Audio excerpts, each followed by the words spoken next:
shpirtin dhe rrugën e shpëtimit. Ja disa nga porosit më të rëndësishme që ai i la. Në 1. Rëndësia e dijes së sinqertë. Dija e vërtetë është ajo që ndryshon zemrën dhe sjell afërsi me Allahun. Kërkoni dije për të kuptuar të vërtetën dhe për të përmirësuar shpirtin tuaj. Imam Gazali thekson se dija është rruga kryesore për të kuptuar veten dhe për t'u afruar te Zoti, duke theksuar se dija pa vepruar dhe pa pastruar zemrën është e kotë. Në 2.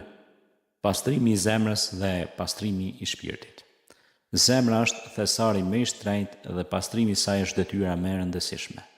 Largoni lakmin, urrëtitjen, xhelozin dhe epshin që e mbushin zemrën me errësirë. Imam Gazali na mëson se për të arritur paqe të brendshme duhet të pastrojmë zemrën nga ndjenjat negative dhe të ushqejmë dashurinë për Allah. Në 3. Vlera e introspektimit dhe vetdisiplinës.